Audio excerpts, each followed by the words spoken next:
Yes, Atiku should go to court. By Ugochukwu Ejinkeonye. The decision of the presidential candidate of the People's Democratic Party, PDP, Atiku Abubakar, to wage a legal challenge against the proclamation of President Muhammadu Buhari the winner of the February 23, 2019, presidential election has not received the encouragement of a few informed minds in the country. One respected voice, for instance, thinks that Atiku should instead join hands with other well-meaning Nigerians, the civil society and like-minded politicians to help to properly set up and strengthen democratic structures capable of hamstringing the repeat in future elections of the large-scale malpractices that allegedly marred the last elections, an issue that constitutes the main plank of Atiku's suit. To my mind, the two positions need not be mutually exclusive. While Atiku assembles his legal team for a formidable challenge against what many have dismissed as a grand mockery of the electoral process, he can also, at the same time, join forces with others to build and fortify our democratic structures. The two very important assignments can comfortably run hand in hand. The people whose views do not qualify for attention here are those Nigerians, some purporting to be non-partisan intellectuals, who argue that Atiku's decision to go to court is a needless distraction and pure waste of time and resources, since going by the announcement of Buhari as winner by the Independent National Electoral Commission, INEC, and presentation of certificate of return to him, he should be regarded as having been validly re-elected.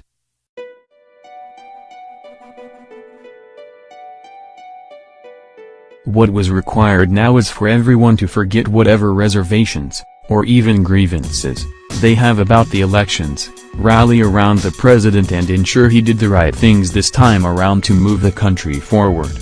I beg to disagree. Electoral malpractices seem to have been accepted as a way of life in Nigeria, a permanent feature in our elections. So much so, that some people might even express genuine disappointment that an election has lost its familiar character, in fact, its shine, if it was not marred by these malpractices. And so, our politicians now unleash them with the most sickening brazenness with utmost impunity. Some even add a touch of fanfare to it. And this is largely because of the growing belief that no consequences would ever follow. Anybody, therefore, who would help to lawfully destroy this toxic mindset will always enjoy my generous support. That now makes it clear that this position has more to do with the sanitization of our democratic process than with Atiku as a person, or politician, and the PDP as party. It just happens that they are the ones launching the major legal challenge at this point in time. It could have as well applied to anybody or any party. The judiciary has a pivotal role to play here. As the arm of government that has received the worst form of battering, especially, under the present regime, moments like these when people come to the courts to challenge alleged electoral infractions present excellent opportunities for this very sensitive arm of government to clearly demonstrate that it is neither inferior nor an appendage to the other arms, especially, the executive.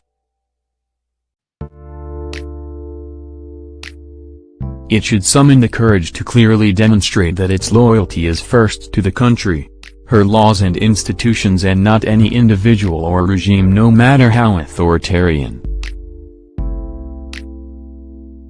As politicians approach the courts to present cases of alleged fraudulent practices during elections, including the one filed by Atiku Abubakar, the learned judges must realize that the integrity of the judiciary and even its continued existence and relevance as a revered arm of government is dependent on the firm, fair and just judgments delivered at the courts. On no account should the judges allow politicians to intimidate them into using their own hands to undermine the dignified status of the judicial arm of government. I want to see every politician, without an exception, who gained public office through any kind of electoral malfeasance to not only be booted out by the court but also recommended for trial for grievous infractions against the country's democratic process and laws. This is the only way to deter desperate characters who have no respect for any organized systems and before whom nothing is sacred. Aggrieved politicians should have the patience to prosecute their legal challenges against electoral robberies to their logical conclusions and ensure that justice is seen to have been done. If the judiciary would continue to enjoy the respect and sympathy of Nigerian people, it is totally in its hands to ensure that. The recent move to desecrate and ride roughshod on it through the reckless and illegal removal of the Chief Justice of Nigeria, CJN, attracted widespread local and international condemnation, and that was an unambiguous demonstration that the civilized world jealously retains a strong abhorrence of any attempt to intimidate the judiciary and tamper with its independence. It is not about the persons that occupy those offices, but about the offices themselves, which will remain long after their occupiers have left. We must protect these institutions with all our will and strength. If therefore Atiku's case has merit, the judiciary should have no inhibitions upturning the election that returned President Buhari to office. But if Atiku fails to prove his case, the judiciary should equally summon the courage to say so unambiguously in its ruling, and it would be clear that justice has been fairly served. We as a country should be able to make it clear that we can no longer tolerate the desecration of our institutions by public officers. To continue to allow that is to give our blessing to anarchy, which will always return to haunt us and stall our progress as a people and country. Nobody, therefore, no matter the office he occupies, should treat the ruling of a court of competent jurisdiction with scorn. Such a person should be seen as treating the whole Nigeria and her people with disdain, and that must be strongly rejected. Only recently, in September 2017, Kenya became the first country in Africa to have her Supreme Court annul a presidential election. Nobody saw it as an attempt by the judiciary to humiliate the president, because in Kenya, the country and her institutions are higher than any individual or political party. Shamefully, this is very far from being the case in Nigeria, where public officers allow their oversized egos to goad them into the delusive belief that by virtue of their positions they are higher than the country, her people and institutions. While the political parties in Kenya are desirous of acquiring and retaining power, they are also mindful of preserving their institutions, which will still be there with the people after the expiration of each regime. Reacting to the annulment, the BBC observed that regardless of the winners and losers following the ruling, this is a proud moment for Kenya. The litigation and debate on the merits of the election was done at the Supreme Court and not on the streets. I hope that Nigerians who allow religious or ethnic intoxicants or both, to push them into lethal extremities whenever attempts are made to subject their idols to the dictates of organized systems should learn from this. Fortunately for Atiku, he has behind him Mr. Peter Obi, a man who became governor of Anambra State by waging about 3 years' battle against the result of an election which he was firmly convinced was massively manipulated to deny him victory. After a long torturous legal expedition, the Supreme Court gave him justice and he was sworn into office.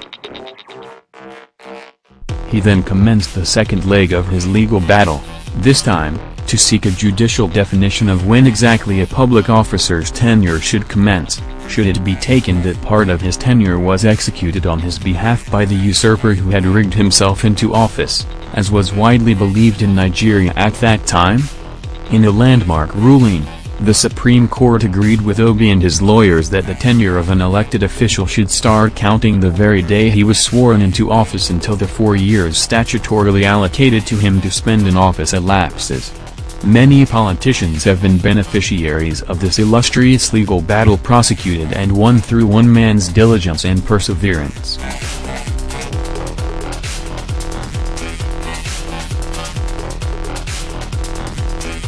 Now, there are Nigerians who consider it unthinkable that certain elections into certain high offices like that of the president can be upturned by the court.